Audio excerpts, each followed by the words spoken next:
Okie dokie. So it's 8:15, and this is the Parks and Recreation Department Advisory Board. I'm calling it to order. Today is Thursday, June the 6th, 2019. And I'm going to begin with some quotes that I think set the tone for the work that we have here today. And after I read the quotes, we're going to have a moment of silence, and everybody can use that moment to bring themselves into the presence in whatever way that they like to do that. And at the end of that silence, and we'll do some breathing together and bring ourselves into a synchronized group. So I'm going to start with a quote from Lucia Cappuccioni, and she's a pioneer in expressive arts. Play keeps us vital and alive. It gives us an enthusiasm for life that is irreplaceable. Without it, life just doesn't taste good. And then this is from Eric Erickson, and he is well known for his work on psychosocial development. The playing adult steps sideward into another reality. The playing child advances forward to new stages of mastery. And then lastly, this is from Jimmy Carter. Like music and art, love of nature is a common language that can transcend political or social boundaries.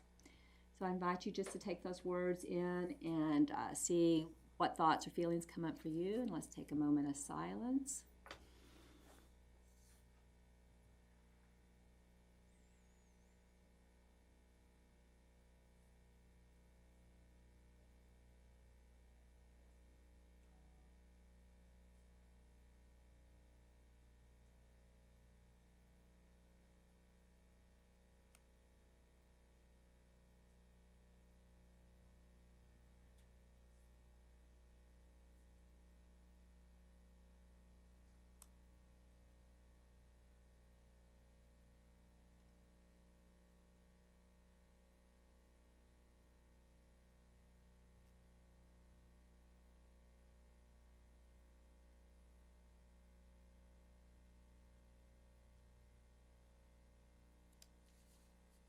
Let yourself exhale, and we'll breathe together with an inhale.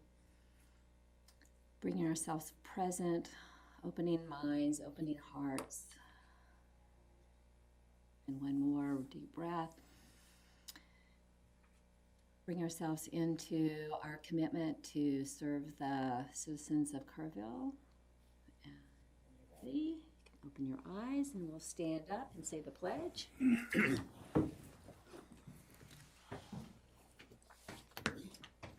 Pledge allegiance to the flag of the United States of America and to the republic for which it stands, one nation, under God, indivisible, with liberty and justice for all.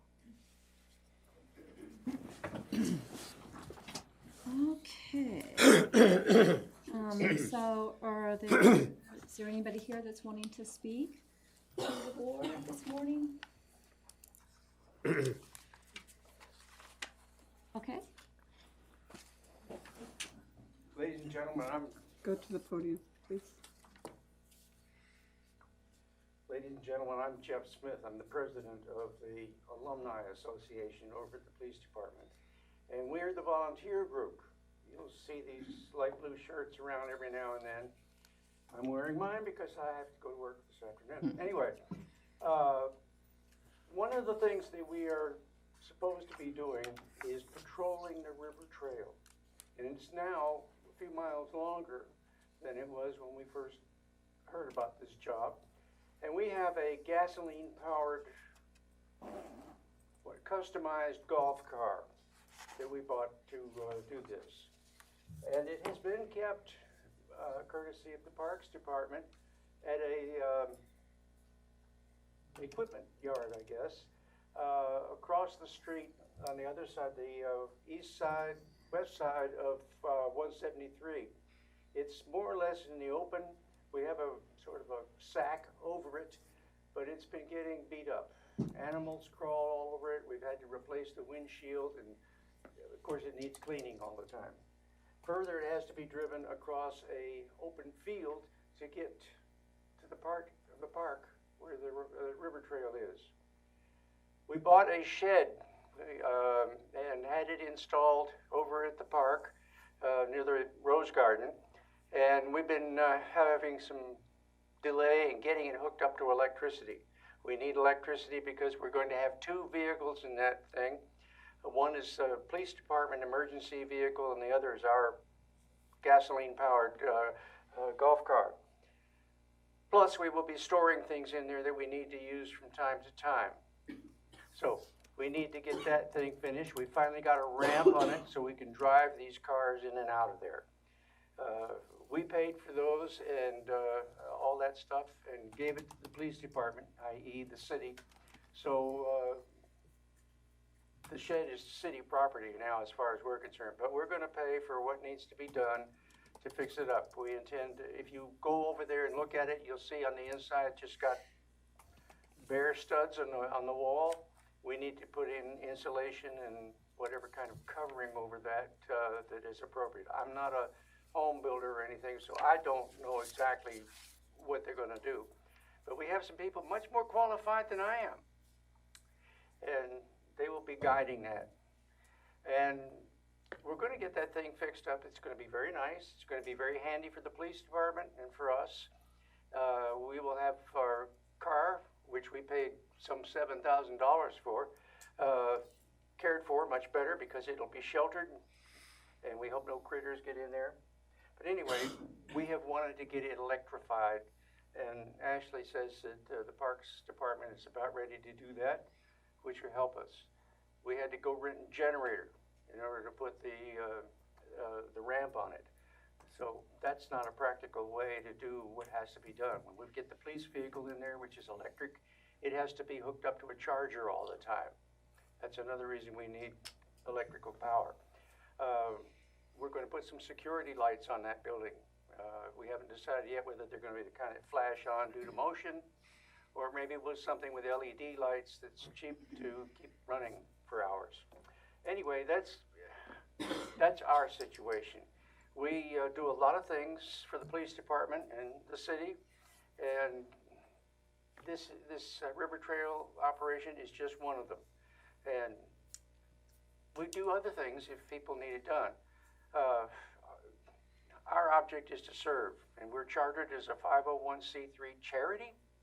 And you know, we do the Blue Santa, which has been expanded to a Blue Santa 365 program now, so that during the time away from Christmas, if police officers find something, a terrible family situation or something like that, we can help that in addition to what we do at Christmas time. I'm open to any questions, castigations, or whatever that you may want to have. I'm glad the chief's not here. So I did hear from Ashley, but just before the meeting, that she is getting the electricity over to your shed, that is happening. And were there any other questions that people had for Jeff? Ma'am. Just out of curiosity, why is it gas powered? Why didn't it go electric? Because the electric ones wouldn't have the range to go from one end of that trail to the other and come back again to the depot where they could charge up.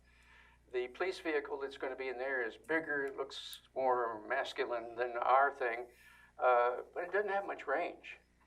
And it's, like I say, electric. I don't know why they chose electricity, but they did. And that vehicle is an emergency vehicle. It's, if you ever see it, it sits up higher, it's got rough tires on it and that sort of thing.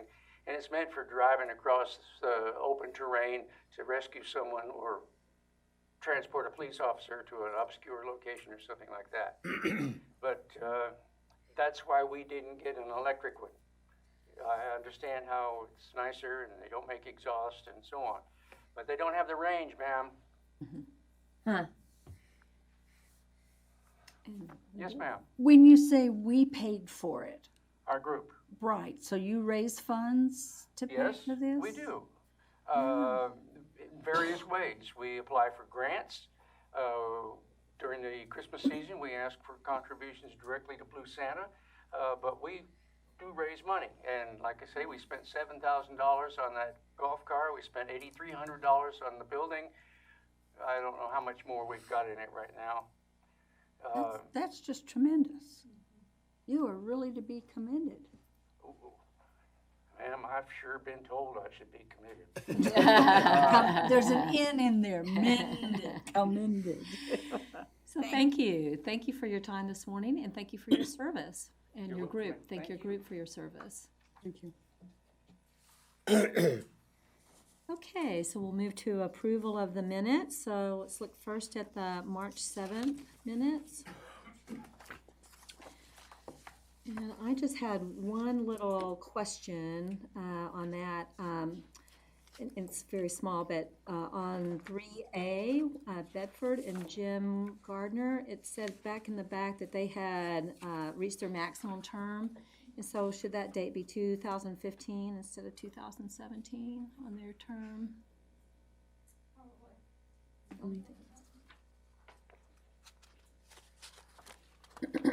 Anything else? Anybody want to make a motion to? I'll make a motion to approve With the change, with the change. so second? Okay, all in favor? Do we have to vote on that one? Now, all in favor? Aye. Anybody opposed? And then for the minutes of April the 18th. We have a change on those.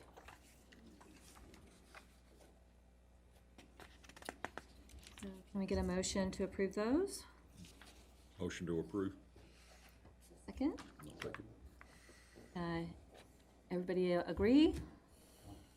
Any opposed? Okay.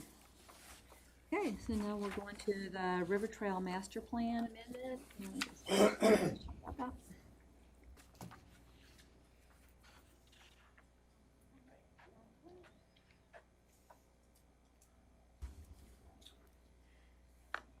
Good morning. I'm Malcolm Matthews, and I work with the city on a variety of capital improvement projects and planning projects. And one is the River Trail. And back in the fall, those of you that were on the board then, we made an amendment to the River Trail Master Plan. And on your screen there, the area in red and in yellow represent what's in that master plan that was adopted back in late 2018. The yellow area is the trail that physically exists today. The red, those were the additional areas added back in the fall to the master plan. Today, because of some interest and reasonable feasibility, we want to add a new segment to the master plan. This will go from the Parks Board to the City Council probably within a month if there's action taken today. The area in light blue is tied to an improvement plan that we're doing right now, and I'll give you an update on that later, and that's the River Trail to Shriner University segment. What that's done is it's opened up the north bank of the river to River Trail access. If you look at the master plan where it says Shriner University Extension, do you see that? That area on the upper part of that extension, this master plan would pick up at that point, which is on the other side of G Street. If you know the area, there's two bridges at G Street. There's the abandoned low bridge, and then there's the newer high bridge for vehicles. The lower bridge is the pedestrian bridge that we're using for the River Trail. It's been basically unused, but that's what we're using now to get the trail to the north bank to get to Shriner. Well, from that point, rather than just turning to the east and going to Shriner, we're also, in the master plan, we would turn to the west and then go along the north bank of the river. Route undetermined yet, that's for later, but for the master plan, the route would go from that point all the way to downtown. And the idea is that we need to try to get more connection to the downtown area in regard to the riverfront development. One of the major tasks and goals of the River Trail was to create economic development. That's the reason it went through the Economic Improvement Corporation. Yes, there's a quality of life issue, but there's also an economic improvement aspect to the River Trail, and that's through real estate development.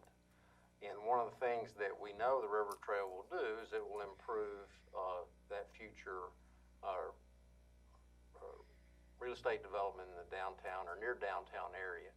Right now, we're going to look at going ahead and reaching at least Sidney Baker and probably just to the west of Sidney Baker, but we may in this master plan go ahead and tie all the way to the library. And the reason is that would give us a continual loop. The library has a little low bridge across the river just below it, and then we can find a way to tie into the library complex, which includes the Shriner Mansion. And so that in itself has a little economy of scale. So we want to at least extend the plan through this light blue area to make that continual loop.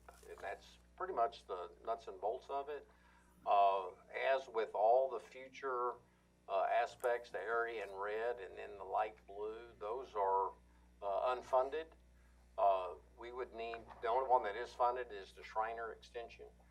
The City Council and the EIC would have to find funding to do all of these segments. And what we've been doing is 1.5 to 2 to maybe even 3 mile segments as we've gone through the funding cycles with the EIC. The sequence of the extensions of the River Trail would be unknown. There may be things that happen that make certain priorities come into play as we go through this. But the idea with this master plan amendment is let's at least get it on the plan, and that way it's a considerable step toward getting completed, no matter which segment of the trail it happens to be. So that is kind of the nuts and bolts of it. So if anybody has any questions, but we do need to get action today, if possible. I have a quick question. I just want a clarification. Did the city council pass the plan based on the fact that no Condemnation. there we go. There was a discussion about that, and that's been brought up as something to reconsider. Okay. I think you're going to see this as a, there's decisions made by city council that work for that particular city council. As things change and grow, individual city councils can set their own rules. Okay. At that time, and there has been concern with residential property condemnation, where the city has not had previous problems was commercial property condemnation, and we did that twice in segment F, which is the long run that goes out to Kerrville Shriner Park. But the concern has mostly been regarding residential, somebody's backyard.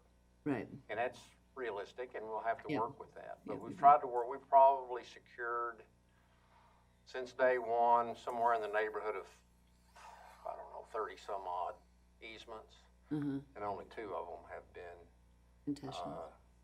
contentious. Do you need a motion from us? Yes. I so move. I move that we accept this proposal with its new extensions for the river trail. I'll second. Everybody who's in favor, say aye. Aye. Anybody opposed? Okey dokey. Thank you very much. Yeah. Can it happen tomorrow? All we need is money. We always need money. Okay, so we're going to talk about this idea of branding and really how this came about. It came about through the department, but why I'm having a discussion about it and why I'm interested in it is that I moved here about 4 years ago, and people that I talked to about Kerrville, both inside and outside of Kerrville, always mentioned that it was a retirement community. And when I got here, I just was so inspired by the Parks Department and all that they have to offer and all the opportunities that are here for an outdoor lifestyle, for a very physical and healthy lifestyle. And my background is in corporate wellness, and I began to think about, the ways that we can talk about Kerrville can help to change the cultural image of Kerrville, not only for the people from the outside, but more especially for the people that live in Kerrville, to see themselves as a vibrant, healthy, active city. And that the Parks Department has a really unique way and a unique place where they can begin to utilize the images and words in branding the city as this vibrant, active, healthy lifestyle city.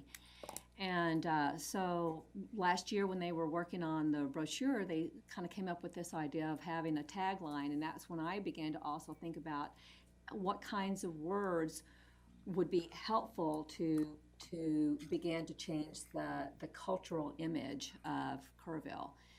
And so Lisa and I have had those kind of discussions, and she's going to present a little bit later a particular project around that. But do you want to add to like the big picture?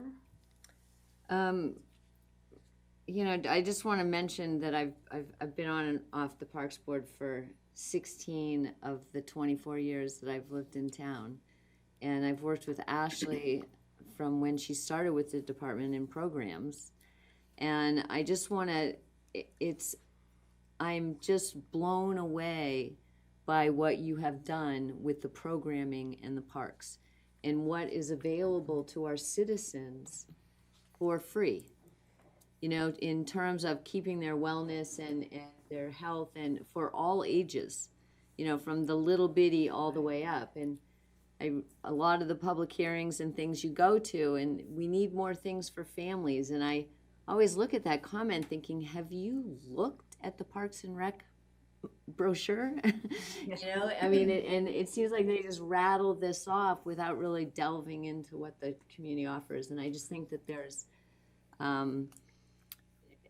just an amazing opportunity to kind of bring a vibrant piece. People that are healthy are more productive. If everybody gets outdoors, gets doing something every day, then kids are sick less in school, which means parents are missing less work, which means your community is more productive, and ultimately we lower our healthcare costs. And so anyway, it's kind of a big thing that I think about all the time. So. Yeah, so what we would like to do is we're going to have Ashley kind of talk a little bit about what the department, what their vision is and what they've been thinking about. But what I would like for us as a board to do is add to that conversation and just do some brainstorming about what kinds of words, what kinds of ways would we want to help encourage the department to brand this whole idea of outdoor recreation, active lifestyle, healthy lifestyles, a vibrant city look. And so, Ashley, you want to talk a little bit about from the department's point of view? Sure. So, as Celeste mentioned, we've been talking about this and considering it for about a year or so. And what we decided to do at a department level was to go ahead and start first with developing a logo for our department. Parks and Recreation has historically not had one. We've always used the city seal on everything we put out. And to me, I wanted to create something for the department to where you see that, you think Parks and Recreation. So that's something that we developed, and here's kind of several of our logos that we've done within the past year or so. The center one is our department logo, and we created this, we outsourced the design for all of these, but our vision behind it was something that kind of, it's Kerrville, it speaks to Kerrville. It's not basic, but it kind of gives you an overview of this could be anybody out in the park system. We didn't want too much detail there. We wanted to show the recreation and leisure. We wanted to show the river. We wanted to show the hills. We wanted to show the river trail and the basic functionalities of our park system. So that's kind of how we created that. And then we also developed a little bit of branding for the pool itself. We created a logo for it. and updated some of our signage that has a theme to it, which I'll show you in a minute, and then developed a brand for the sports complex too. So you'll see that all over the sports complex. So that was, these were developed, like I said, in the past year or so, and that was the thought process behind it. And then to move forward, kind of talk about, you know, how do we get this out there? How do we get this messaging? How do we tell our story? How do we add a tagline to it? And so when people see these, they think of us. So this is the design that we moved forward with last year at the pool. You see the sign in the middle, that's essentially the signage type package that we had at the pool. It's very basic, very old, not very fun looking. So again, we outsourced this design, but what we said is we wanted something fun. Like when you go to a pool, you're there to have fun and recreate, right? And so if you go there and you see boring signage and it looks boring, then it is kind of boring, right? So we wanted to add a bit of fun to it. So we updated pretty much all of our sign packages to add a little bit of splash to the facility itself. So that's kind of what we've done since then. We're also looking at doing a logo for Kerrville Shriner Park. That's a very, very successful park now. It has been for the past couple of years. So we really want to get that separated as from the state park. It's not a state park. A lot of people think it is. Add the city's brand call to it that. and to get that out there, get the decals on their cars, and have that branding out there. So that's where we are to date. I'll turn it back over to Celeste. Okay, so what I thought we would do is just take a few minutes to do some brainstorming and capture some words up here or some ideas that you've come up with. We've had a little time to think about this. If you've come up with some taglines or phrases, I'll just bring this up here so we can see this. Do you want us to write while you facilitate? Sure. Cordy?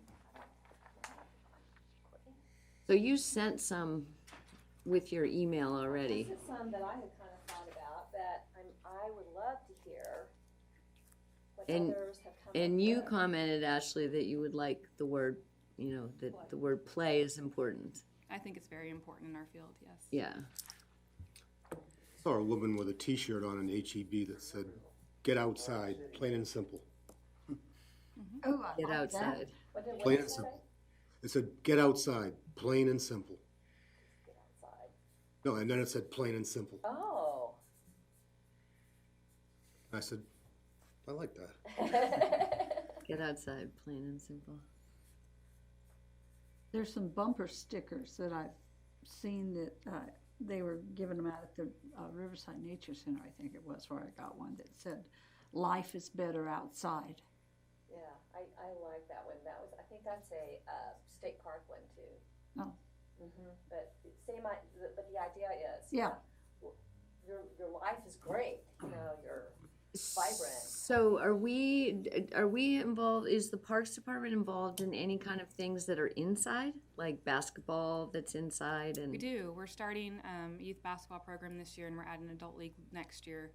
Of course, we do events inside, like the daddy-daughter dance too. So Right, so, both. we have that aspect of it as well, which is, I'm not, we're brainstorming here, right? So that we Yeah. think about the whole big picture, which a lot of it is outside, because Yeah, we have a majority is outside. huge, but we do, so, Life is better active. or get moving, Get or, moving. I like that. Get moving. Get Inside moving. or out. yeah. Forward motion. I also I've been thinking about it, something about getting unplugged. Yeah, that certainly is a unplugged. If you'll put that, just put that unplugged. And yeah. How many people are walking on the river trail on their phone? Well, absolutely. Yeah, and they almost run into you. You're walking, whoa, excuse me. Unplug and play. Oh, I like that. I like Unplug that. and Ooh, play. that's a good one. Well, and the other thing about like getting outside, it can be a solitary, but it also, like when you get a walking group together, if you have somebody else you're accountable for too, like if you are only in the fitness thing by yourself, but if you got somebody there meeting you, it's a lot harder to say, I'm not going, So is there something, I don't know, with Something certainly around the social aspect. Yeah. Of it because that is part of what makes motivates people, makes it Right. fun. To be Well, and you this plug into social, your and then- community, you plug like into other teams. people, like unplug, but you plug into Yeah, relationships or community or unplug and play together. or a community. Yeah. Walk don't and know. talk, Walk unplug and and talk. walk and talk. That's also a good one, but yeah, and or. I mean, I don't know if there should be some sort of community piece to it. I'm trying to think harder. of what is the like some a catchphrase around that is connect, like that's connect. Connect. Yeah, but then they think phone. Well, that's Yeah. Connect. Where's my phone? Oh, I have to leave it in the car. Oh my gosh. I gotta talk to someone. No. Do visit, stay, and play. Visit, stay, and play. Because that can apply to like people coming into the city, come visit. They can stay here and then go, of course, go to the parks and play. I was kind of on the That's same thing, good. but I put get unplugged, stay and play. Get unplugged. Stay. Yeah, go ahead and just put all of these down. Gets to be a lot on a t-shirt. Unplugged. Get Unplugged, unplugged, stay stay and and play. play. And the stay and play, visit, that kind of would dovetail with the CVB's messaging Yeah. on their branding. Are we working with Charlie McIlvain on any of this, with who's head of the CVB? Not at this Connection point, Districts? not yet. This is yet. preliminary discussions. Certainly Yeah, can. but I think that really is where it wants to Where head it- to. yeah. Is Yeah. because if they're together. Because they'll be with the- printing new brochures and things. If they're together with the message of like, this is a healthy, active, alive city, out with lots of things to do, lots of ways to play. Lots of ways to play. Lots of ways to play. Live longer, visit Kerrville. Yeah, Yeah. exactly. Really? Well, so this is one of the things that I look at this piece as community first, and then visitors recognize, versus trying to market to the visitors and then get the community recognizing. So in other words, like the fact that so many times when you make decisions, like I'm involved in another community further north, and a lot of their decisions is based around their visitors. And I just want to stress that one of the great things about what you're doing with parks is that it's focused on the people that live here. And if people want to come and visit and take part as well, but our decisions really, I think, tend to focus, and the CVB obviously is focused on the visitors. Yeah. But I think that for parks, I think that we are aware of the visitors and how it helps our economy.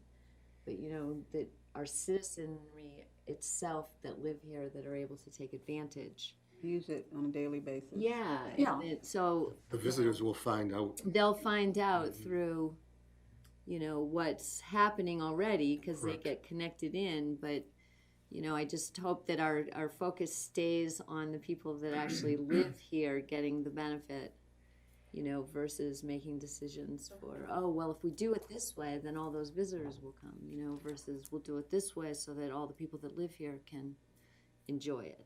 The CVB is such a huge way to get out information, Yeah. though, too. People that don't take the newspapers, so they don't Right. get the parks listings. I used to flip the hamburgers for the CVB open house, and it was amazing. It was all Kerrville people that would come that day for a free hamburger. And hundreds of them. But anyway, and they had all their brochures out. And people would be standing there and they'd look in a brochure and they'd lived in Kerrville for 20 years. Wow, I didn't know we had something like Which is, this Exactly. And yeah. so- is going to all seg into what, Yeah, it all goes together. It all goes together. This is And I think that the part of that that's also really important is that people, when they began to read this kind of messages, is that it instills in them, oh, we're an active city. We've got lots going on. We're a healthy city, and that's really part of the culture change that you're looking for. Is like Kerrville's what's getting happening hip. within Kerrville. the big culture change.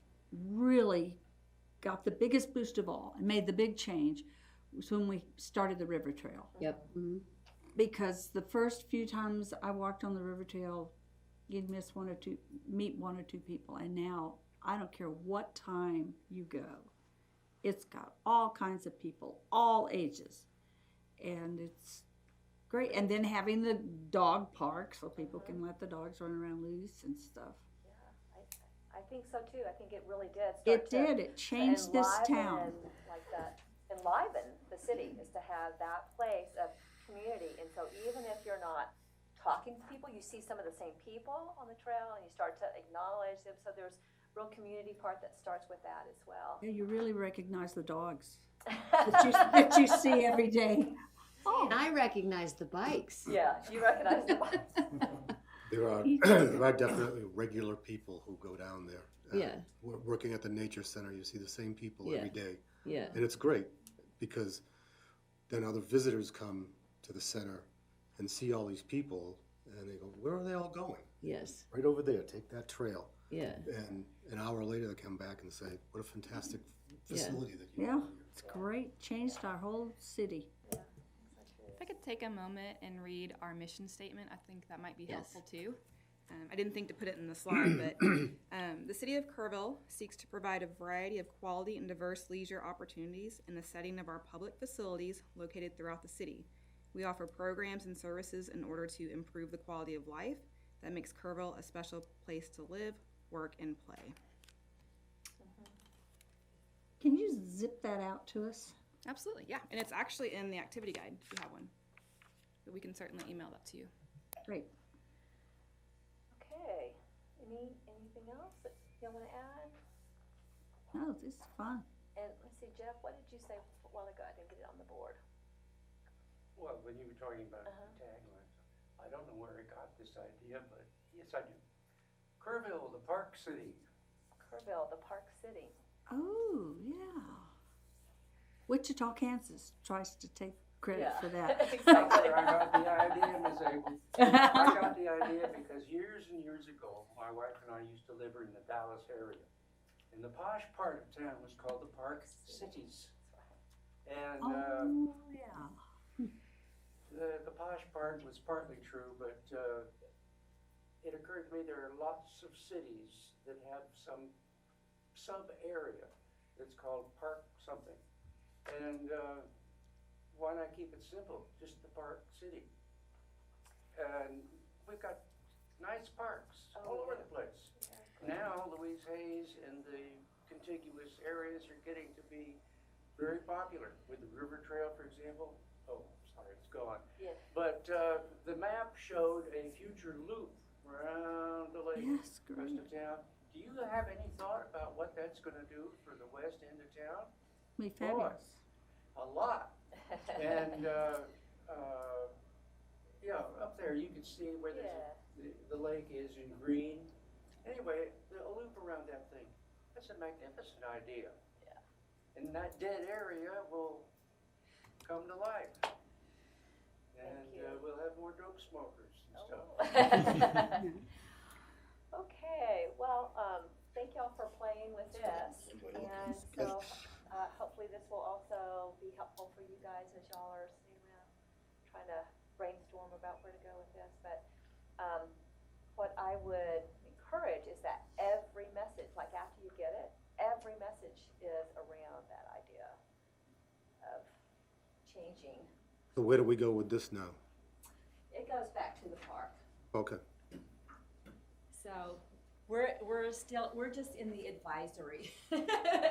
We have no authority to do We're just anything. adding our voice to and our, I guess, our voice and our Visions. vision and our agreement with and our interest in. Like, we really want to support the parks in being that crown jewel of Kerrville and being seen as that, really acknowledged and valued as that. I love the logos, the little, Yep. those are great. I like the water one. Thank you.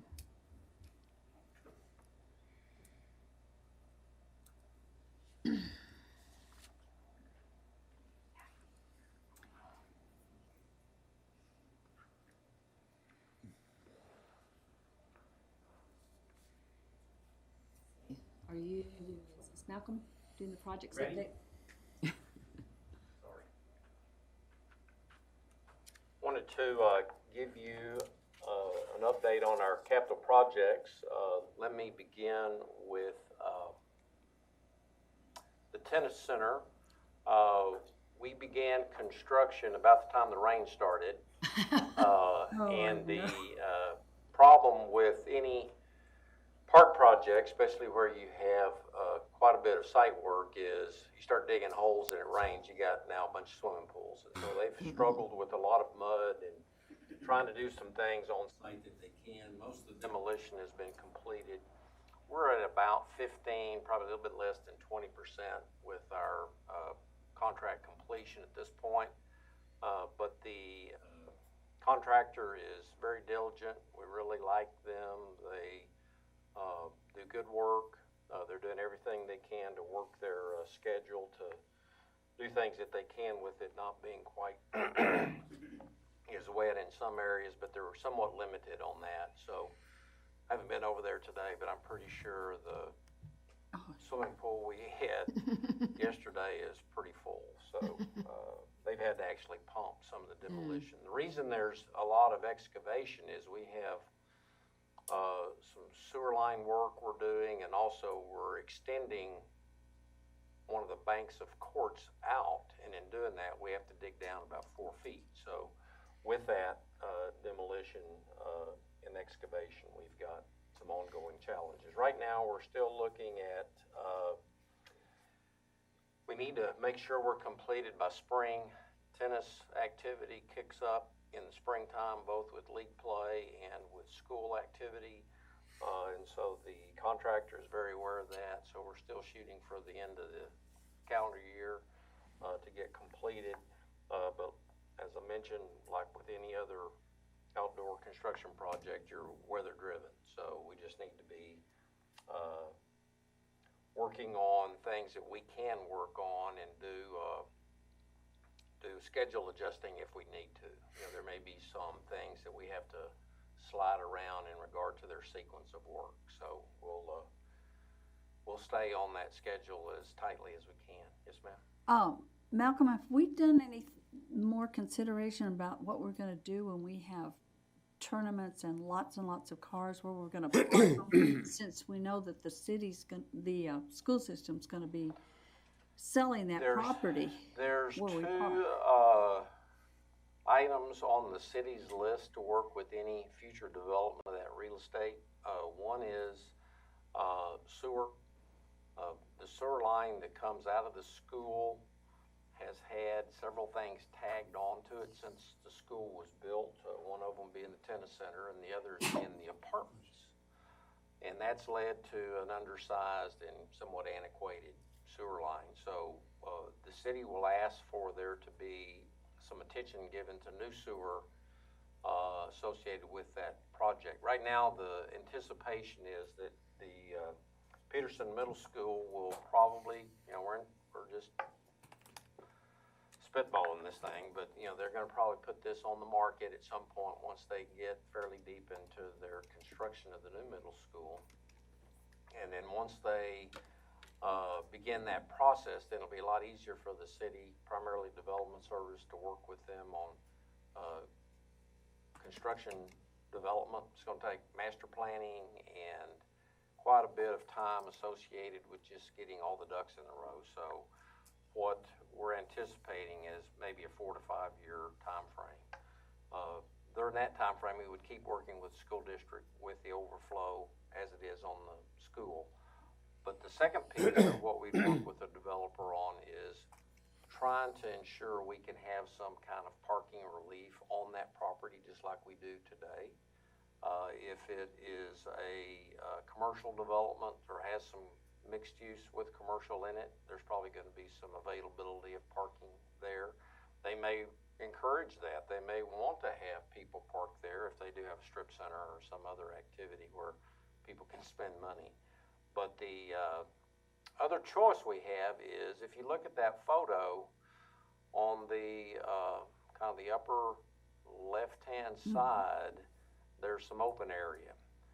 And that's where we've looked at possibly adding some parking there. We've also got parking possibilities down at the lower court area.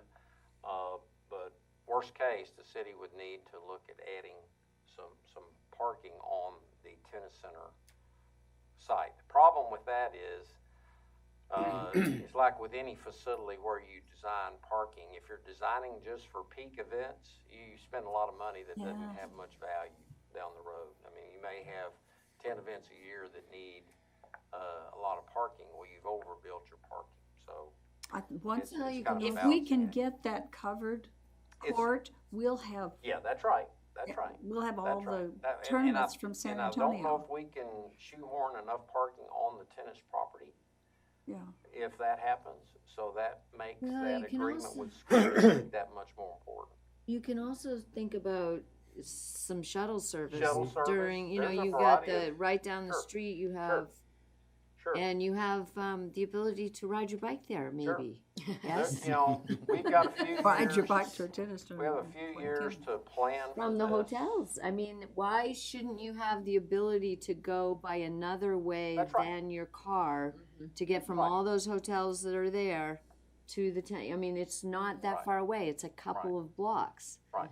And if we make it easy to do it and safe to do it, people are more willing to do it. You know, big facilities like football stadium. You know, you could set up shuttle service from there. I mean, there's going to be some, And that's Thought not that far process. away. That's That's like right. 3 blocks. and there'll have to be some thought process given to this. But it is an issue, and it's especially an issue if the tennis center expands with the cover. You're right. The second update is the Shriner University Trail Extension. We are having submitted to the city this week the 100% construction documents and plans for that additional segment onto the campus and through the campus. We will be bidding the project in late June with the idea that we are going to be getting bids, going to council probably sometime in late July, and we're looking at a 6 to 7 month, again, weather permitting, 6 to 7 month construction period. It's about a mile and a half total. We've had to work through not just the business points of Shriner University, which, you know, they're an entity just like everybody else that has particular interest in this. But also we've had to get easements. So far we've got 4 out of 5 easements. The 5th easement is not going to be an issue, so we don't see there being any challenges with the easements. One of those happened to be a residential property, so we're good that we've got that locked in. The last document that we have to get is from TxDOT. We have to go under the 27 bridge, and with that, we have to get reviewed by certain individuals in Austin. So that is also in process. So that project is moving right along. We expect there to be a goal to have this thing open by the spring of 20. That's not too lofty. That's pretty reasonable. So that's our game plan on that one. Any questions on the Shriner Trail link? I think it's going to be an interesting connection because it's the first time we've tied the trail into the north of the river residential areas. Yes. And we've not done that before. So, you know, that driving issue now becomes a lot less for people that live, you know, north of Shriner and in that neighborhood. So we'll see how that pans out. But the goal of the master plan, if you recall a few minutes ago, we have some fingers that reach up into the community, like along Town Creek up to the sports complex, and then some of these other segments. So we'll hopefully get the tangent trails of the river trail getting people from living room to the trail. Well, and then you get the businesses to That's open up their front door to the river. That's right. You know, the movie theater, HEB, like you can go to those places by bicycle. A lot of people those don't are think going to of that. be redevelopment of existing. Yeah. You know, current land use on the river in Kerrville has been a mystery to me. Yes. But it's changing, and it's changing fairly quickly for Kerrville. And I think a lot of that's gonna be just redevelopment of existing real estate, not necessarily taking what's there now and trying to put a back door on it. So that'll be interesting to see. It's also great that you're gonna have bathrooms there. I think that's a great asset. The Shriners Shriner putting it. University Shriners putting them in. was, is a co-conspirator in this project with the city, and they actually submitted as a partner with the city on this segment of trail. And part of that partnership included them providing the real estate easements for the city's trail. Their contribution of $50,000 cash to the project, and the construction of a restroom at the trailhead. And they're in the process now of getting the restroom plans started. So we've already been in conversation with their architect on that. So that'll be good. And they are also doing, independent of that, they're tying, they're going to have a crushed granite trail system around the campus, and it's going to be tied to this trail. Yeah, I think it's awesome. Hopefully that will be a pretty comprehensive little trail activity for, again, for the citizens of the community, because Shriner has said, we're going to make this an open campus. We're not going to restrict, other than maybe some late hour activity, which the trail's only daylight only. So be interesting to see how that plays out. Do you mind explaining to the board why it's daylight only? They sometimes get questions on why can't we light the trail. Daylight only is typical for, and you got to remember, urban or trail systems, urban trail systems are usually in bigger cities. You know, Kerrville is not like a lot of other trail systems, just because we're a population of 25,000, not 250,000 or more, and so the advantages we have up until, kind of recently have been, lack of some of the typical crimes that shows up in a lot of the bigger cities. But in bigger cities, and that's my experience more than here, is you limit it at daylight, one, for public safety, so that the police department, park police, whoever it happens to be, and the citizenry know that when the sun goes down, you're not supposed to be there. It makes it a lot easier for patrol to be able to handle enforcement, and it's a lot easier for the user public to know, uh-oh, I got to get out of here. Trails are a habitual use. It's something that you go down to on a pretty regular occurrence. A lot of people go down there for the first time, but eventually, most people that are on the trail go down there quite a bit. So they get used to schedules and those kinds of things. So that's one. The other big reason is lighting.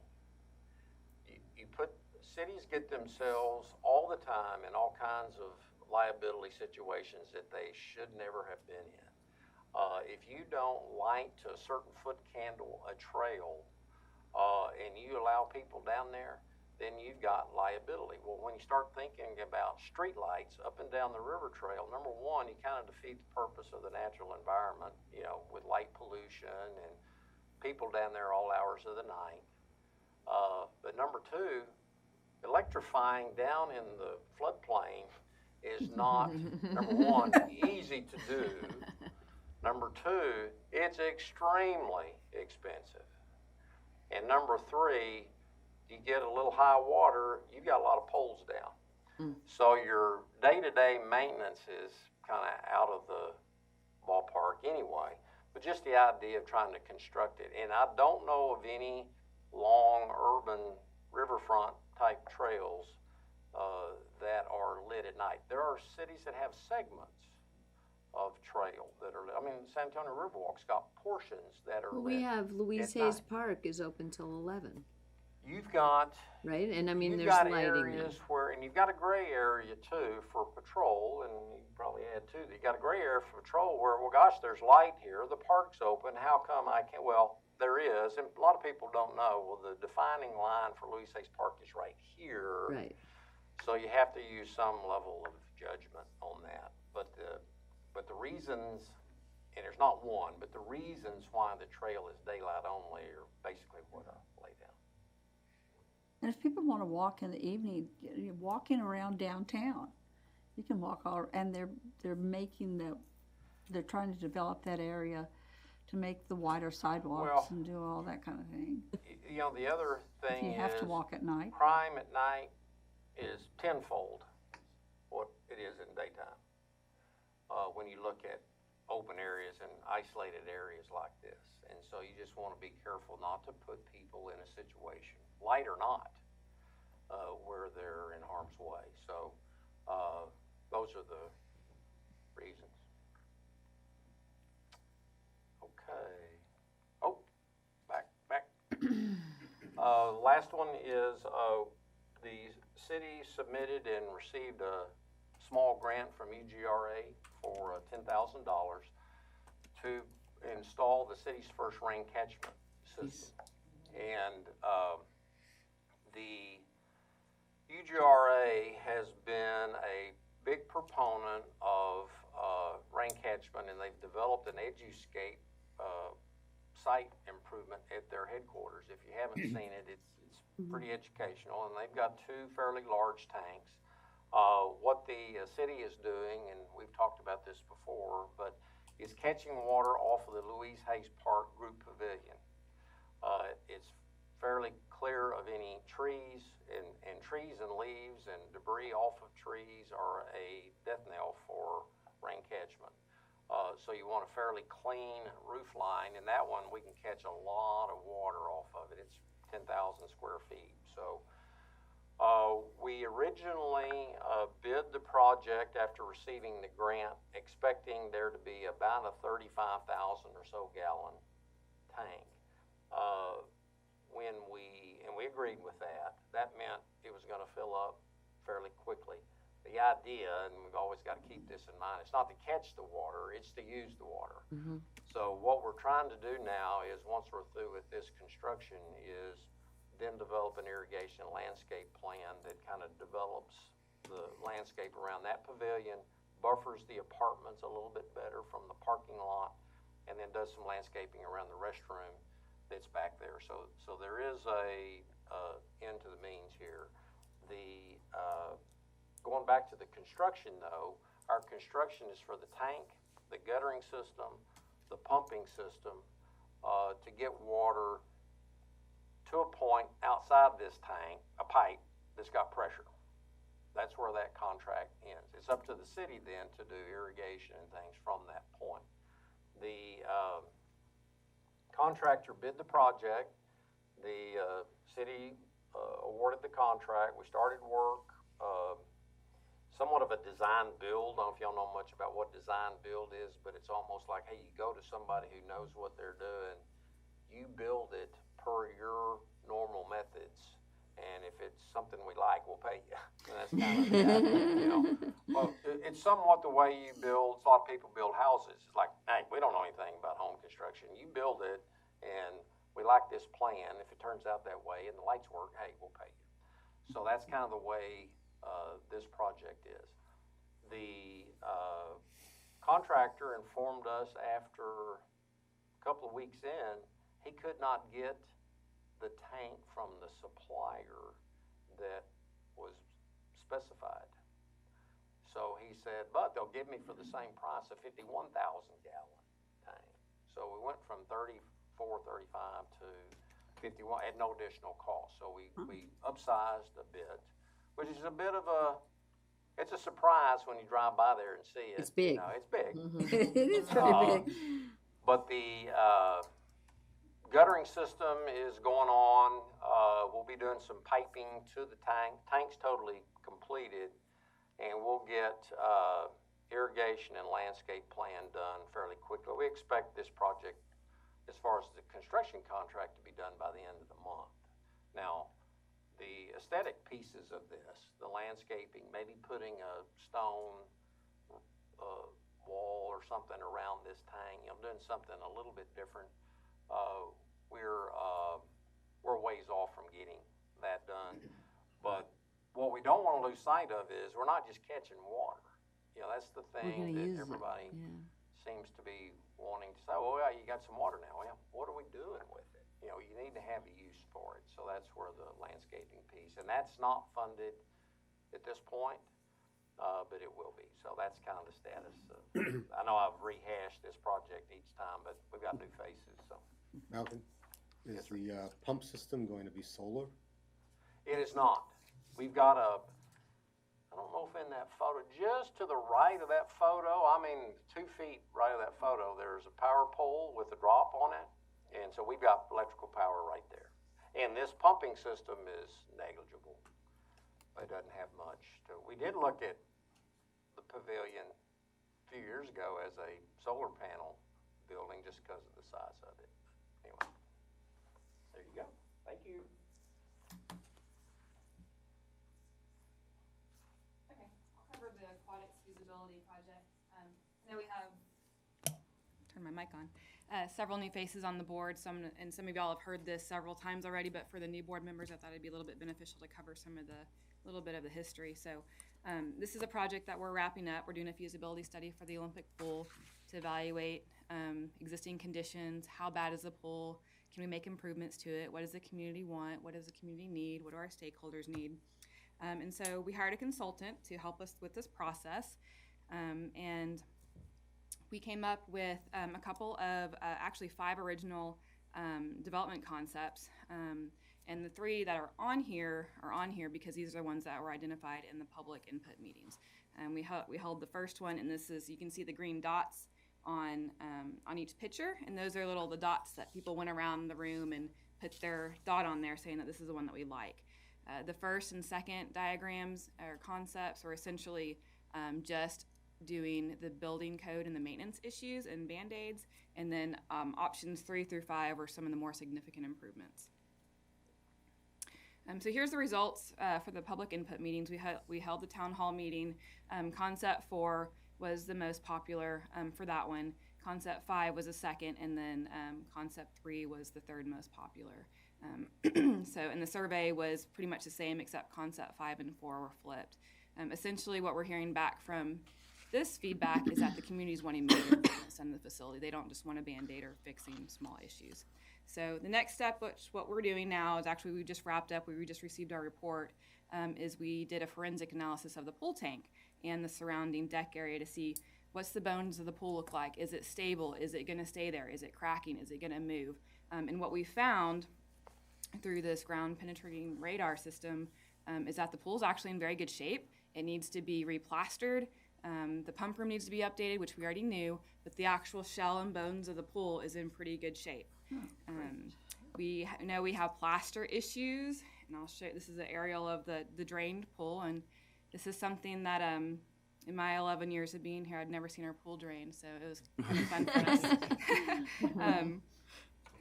And to How see long is it going to take to refill? It's already full. Oh, okay. Yeah, it was only drained a couple of weeks. But we knew we had a crack in the deep end. We just didn't know the severity of it. This is something that looks to be addressed in the past. I know it was addressed a couple of years ago with some underwater epoxy tape through scuba divers, not tape, but epoxy to seal it. But once we got down there, we kind of busted it open and exposed the concrete, and the crack is actually in the concrete. So what we did was we refilled it and we patched it to keep it through this season until we can get it through for some major improvements to correct that. But right now, it's been addressed. We had several blisters. You see those little brown spots in the photo. This is blisters from the plaster that has popped up. We had about 25 major ones that we addressed. We busted them out. We kind of reputtied them, did some Band-Aid fixes there to get us through the season. But the plaster is essentially pretty much coming up and gone throughout the pool. So there's a void there between the plaster and the concrete. So the pool will need to be replastered. So the next step is to receive the report, which we're working on that final draft, work with our consultants to give us a final concept recommendation. The 2 here on the right, the top one is kind of an option 3, the third most popular from the community, and then the option 4 is down at the bottom. That includes a natatorium, that includes some major recreation elements to the facility, utilizing the existing tank, but making some major improvements. It has zero depth entry, it has diving boards, it has slides, it has a lazy river, it has some lap swimming lanes, it has a bubble shelf, it has a children's area, some building improvements, and of course an auditorium and parking improvements.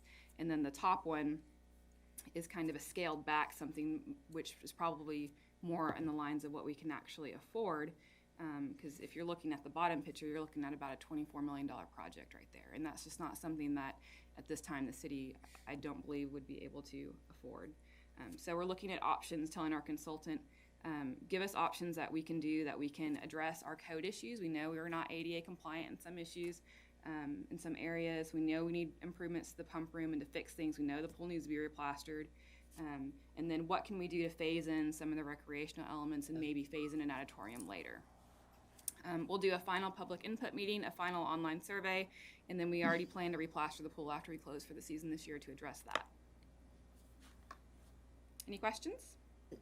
I just wanted to, so you would redrain the pool. Yes.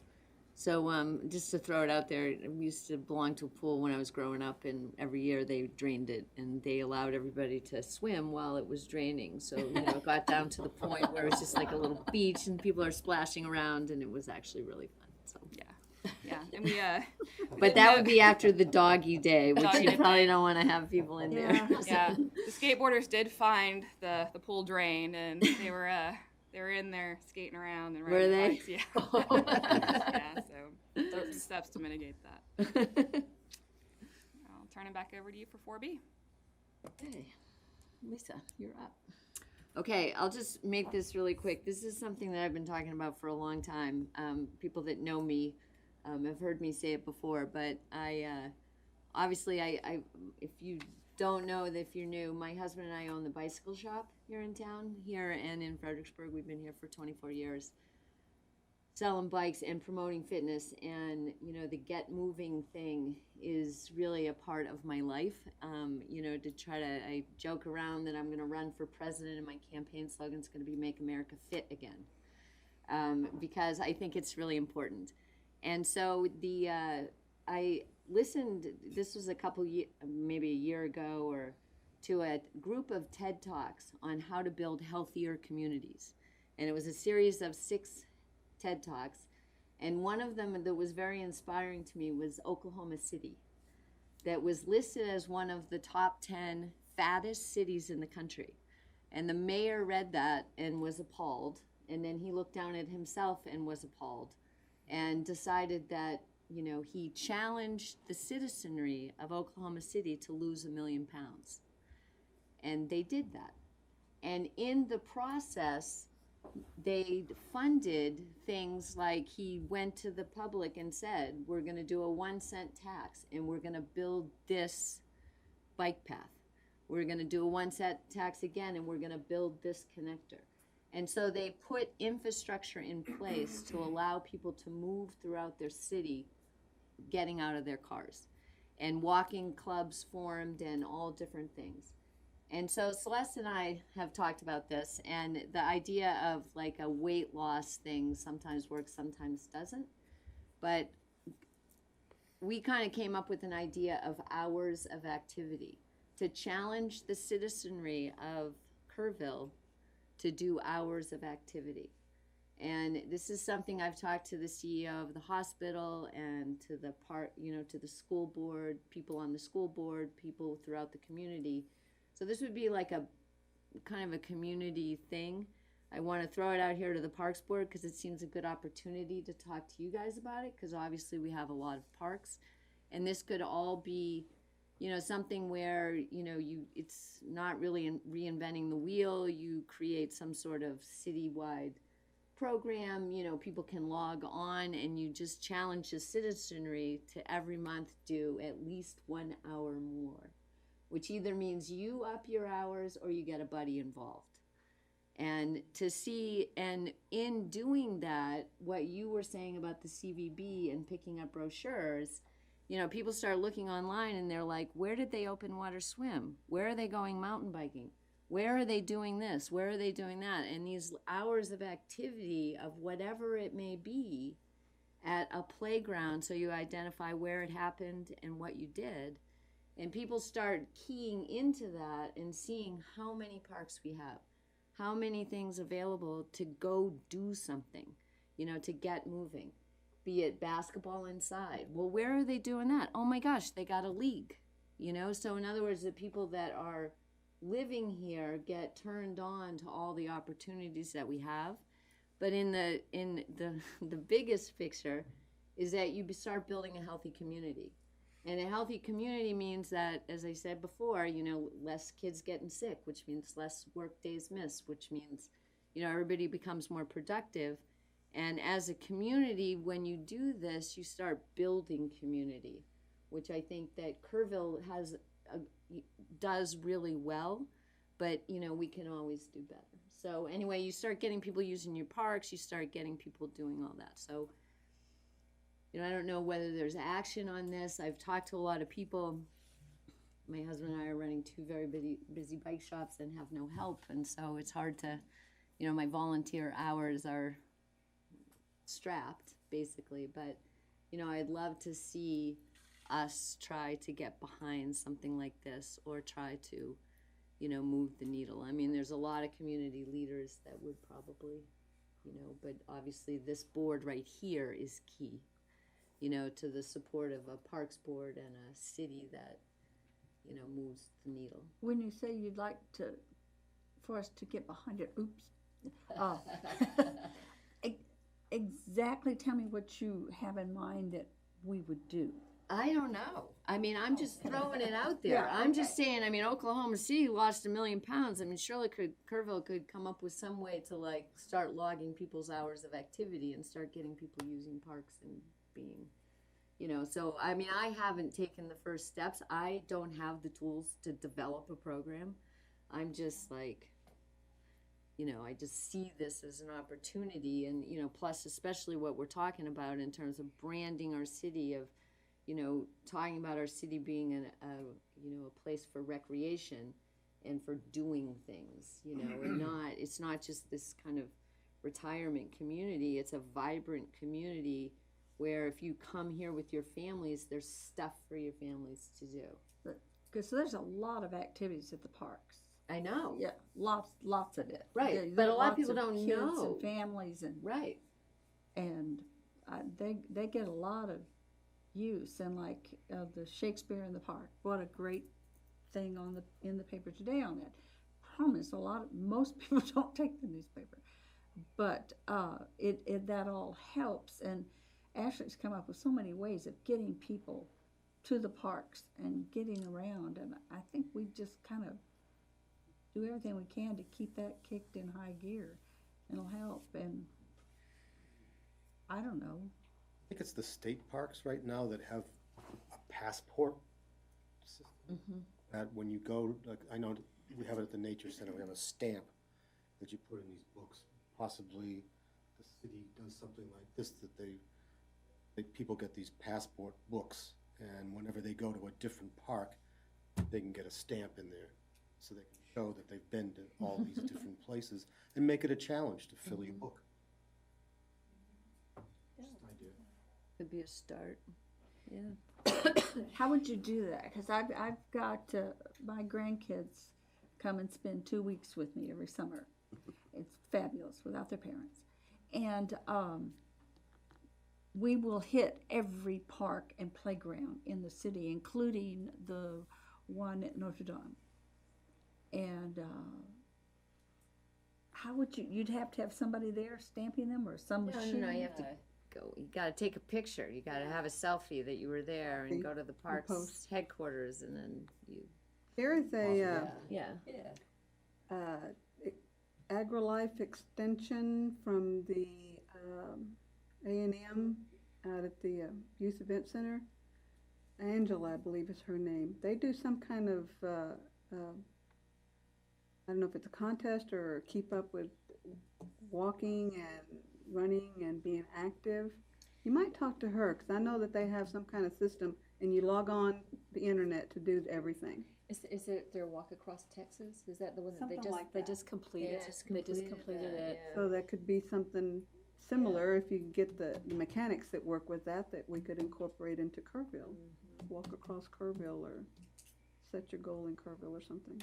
Yeah, I mean, for me, I just kind of want to try to encourage people to Get out. to move. I mean, it's Whatever way. Yeah, in whatever way. I mean, healthcare costs are crippling our nation, and we all have to do our part to try to keep that at bay. And which means that everybody's got to take some responsibility to do something to keep their body as strong as it can be. Is this, is having a program like this, would this be something that would be of interest for the Parks Department to see like the 2020, like the year is focused on having something, maybe, I don't know, maybe there was something each month that gets part of this whole year-long making Kerrville healthier, getting Kerrville healthier in the parks is. Or I get guess, moving. Get moving, or whatever it is. I mean, I don't know if that would be something that would be possible for you. I don't know if you have any kind of funding to even fund like a software program that they would be able to log into. Yeah. So what I'm kind of hearing from the board is there's two different components to this. There's a Get Fit type campaign, and there's also creating an awareness of our park system. I think we're doing a really good job of ramping up the awareness and the marketing. Of course, we can always use help. There's always room for improvements, but I think we've come a long way. And part of Courtney's position, her position is new this fiscal year, and part of her job is tourism and event coordination. So a lot of what she's doing is helping us with marketing, and we've pulled in staff to help with marketing, and we're looking at doing some more things to kind of get out there and educate. We started mailing out the activity guide to the homes, which I think was huge. It was when we huge, started yeah. that. But trying to reach the target market for us has been a little bit challenging. I think we're finally starting to get some traction on Facebook, which is great. But you're right. I mean, it's how do we get to people? How do we get, if it's not right in their face, sometimes they don't see it or they're not aware. So reaching everybody we're trying to do multiple facets of reaching folks. So yeah, I'm all for and supportive for creating awareness and getting folks in our parks. 'Cause that's what we do, and that's what we're here for. Definitely. So would it be something that, I mean, it'll have to take a person to kind of spearhead all these Yeah. different connections and pull them together. I mean, it could be a cooperative kind of event, whether it's, pulling in the hospital, the schools, different companies, maybe this AgriLife would get involved. And so all of them together take it on. I mean, that's a possibility. And the parks is one piece of that. So that's kind of how you have to do it. I mean, it's got to be a community effort. So it takes someone that is retired that doesn't have. I mean, I would love to spearhead it, but it just spearhead it. But it could be that it starts working, and it starts working through some of us pulling some pieces together, pulling some people together, and seeing if it can take off. So if anybody has an interest in being a coordinator or anyway, I think we can kind of keep looking at it with Ashley, but also with other entities, and see what we can maybe come up with as a group, as a community effort to pull it together. I really like the concept that we were talking about for a minute about challenging people to visit all the parks in Kerrville.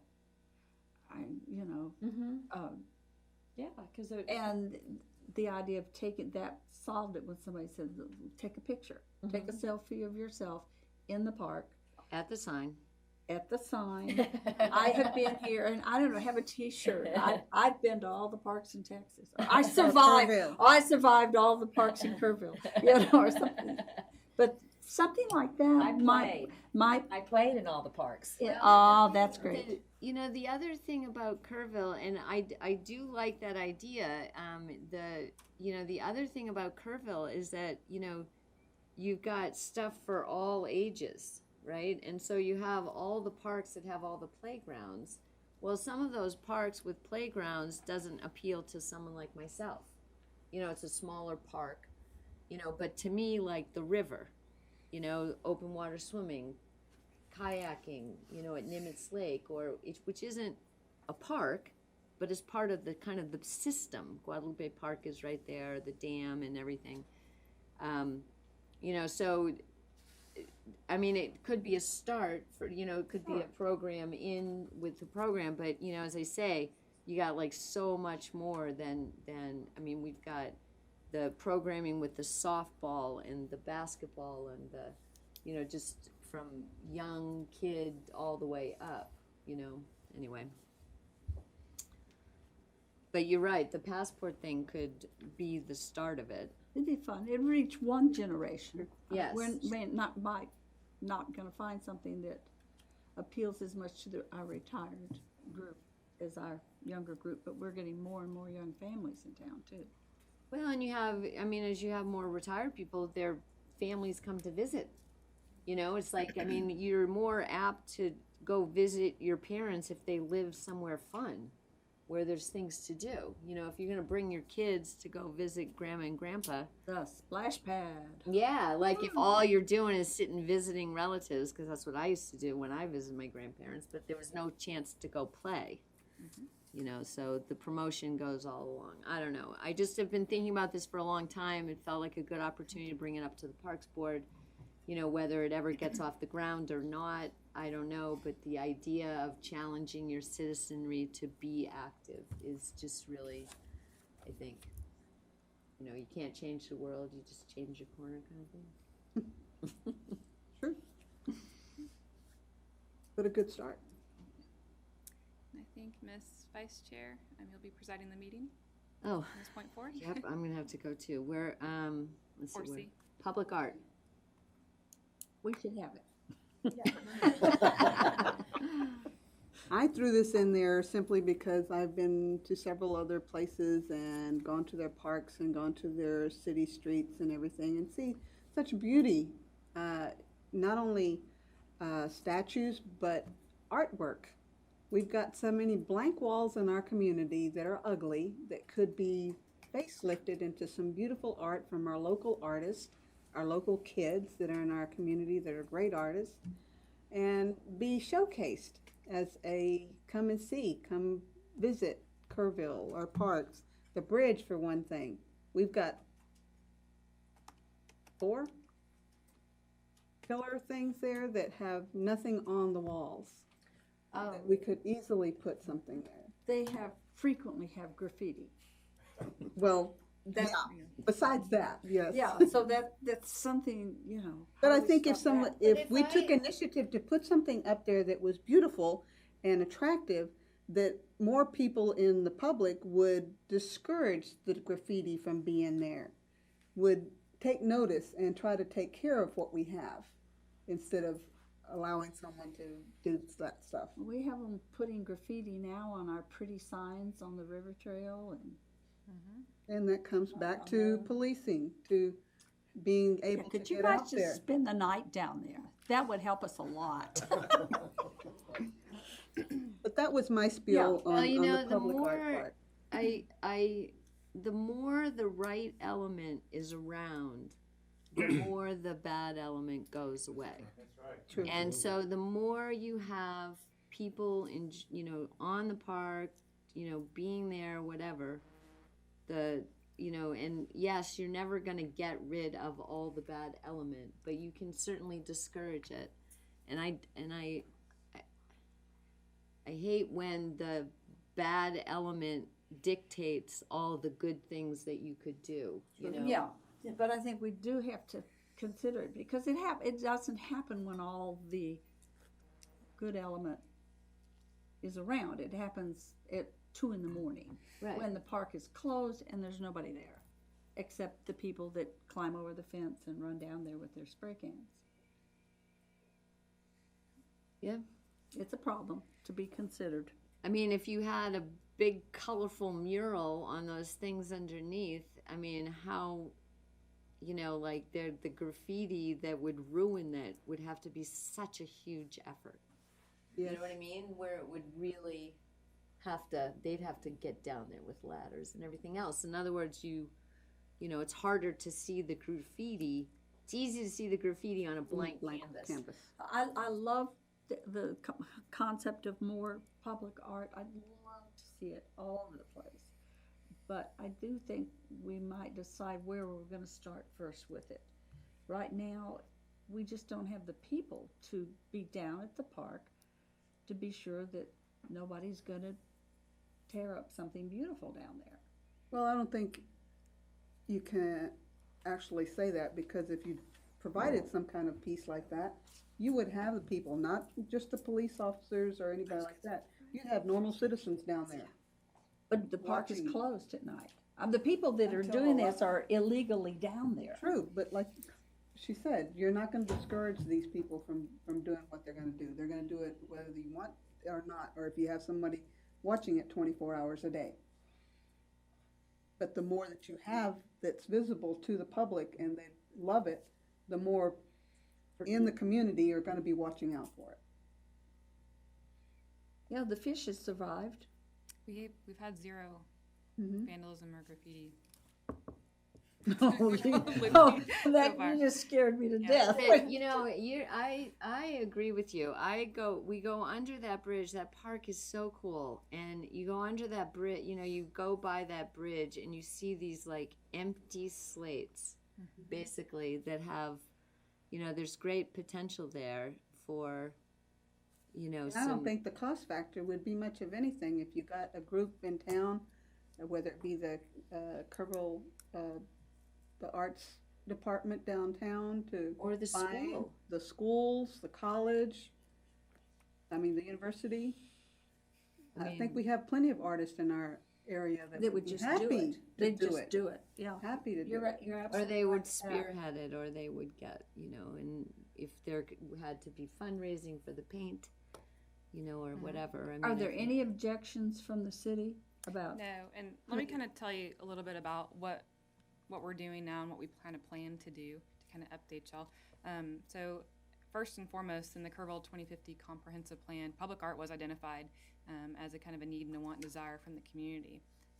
And what we've done, of course, we've done the installation of the Mother's Art, which was years ago, Mother's Love sculpture. Downtown, we've done the fish sculpture, the Guadalupe bass. And then the walls of Louise Hayes Park is something that we've been talking about, of the bridge, for a couple of years now, thinking along these same exact components. My idea is, and we're just not there yet, haven't put it down on paper, but is to do some sort of call to artists, get with the local arts council, let them help us, let the Parks Board help and vote on the pieces that would get put on the walls. You know, maybe, I'm not sure how it would work, if there's multiple different artists that each would have their own wall, or if there's multiple, or if they have segments, or something along those lines. But the idea is there, and I think we're very interested and willing to do it. We're looking at, Rosa's working with doing some volunteer murals at the pool along the back wall. When you come out of the restrooms, there's that big white blank canvas wall there, and she's been tasked with getting a mural done there. We're also getting volunteer work to do a mural at the tennis center when the improvements are done for the back of the practice wall. So You could get with smart groups and get some volunteers. I bet it would happen pretty fast if you wanted to do it. I mean, artists are looking for places to show their art. That's right, and public art is a component also of the streetscape project that's coming down the pipes too. So that's, And I'll drive my car down and sleep in the back so I can protect it. yeah. I'm so fierce. So it's coming, but we'll definitely need as far as the park system, the board to be involved and to help us vet the process and select the art and, you know, kind of go from there. But yeah, it's further discussion to be discussed. Can I donate a wall?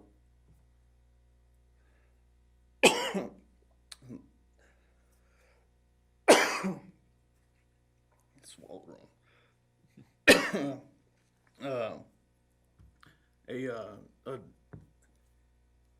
Sorry.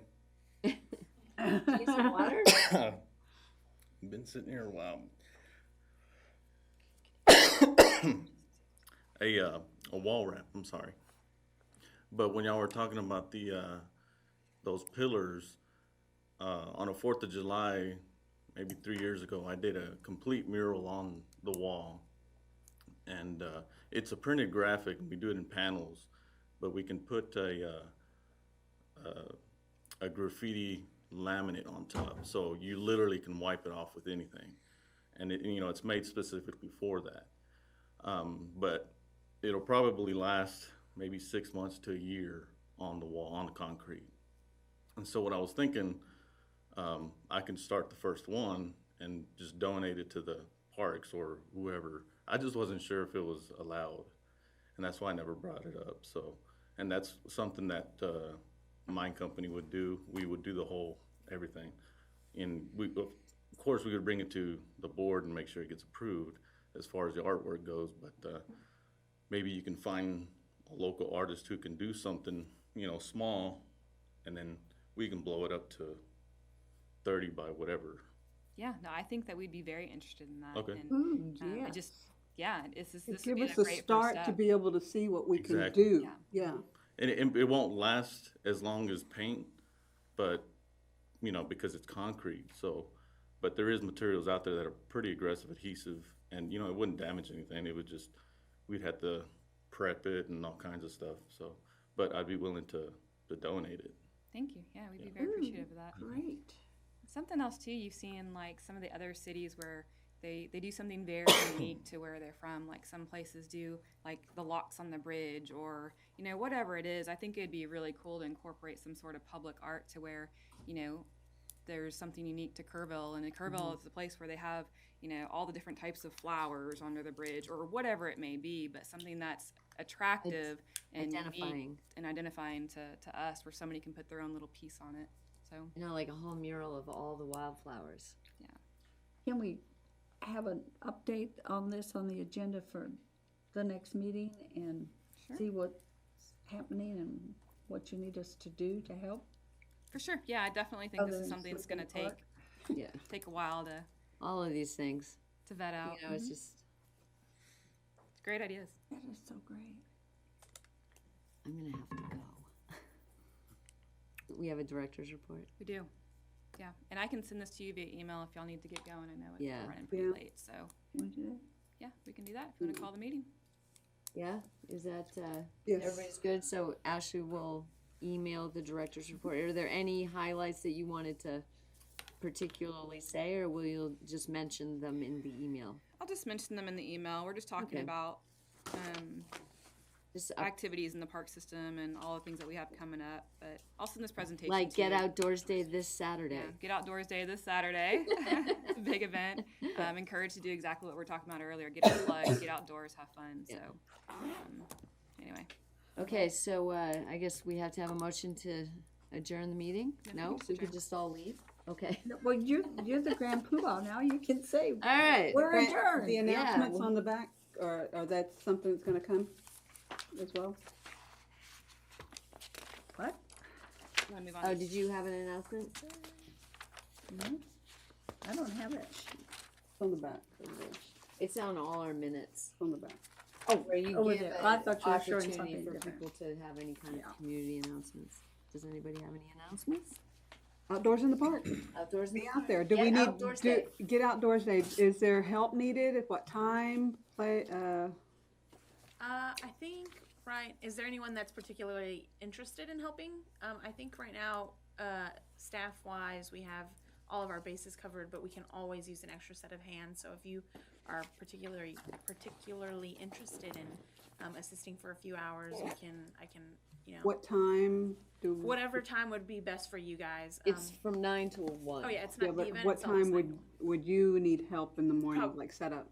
Setup would begin at 7:30, and then again, that's just setting up tables and chairs and.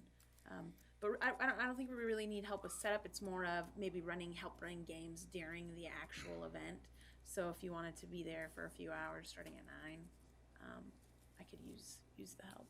The run is at 8. Is that 8? Yes, ma'am. So there's a 5K Oh yeah, the 5K run there run. Nope, as not gonna well. do that. But I mean, there's going to be people, you know, the idea last year there was a break in time between the end of the run and Get Outdoors Day, and now it's all going to kind of merge. Yeah, at go the same together. time. Right. Cool. But if you are interested, just go ahead and shoot me an email, and then I'll let you know. We can discuss time and what you would be doing if Super. you're interested. Yeah, let us know. We can't have a quorum because we did not post an agenda for that event, so no more than 4 people. please. At the thing? Yes. Oh, well, I'm definitely there, so. Yeah. Catch you down. All right. Thank you. Thank you, everybody. Thank you, sir.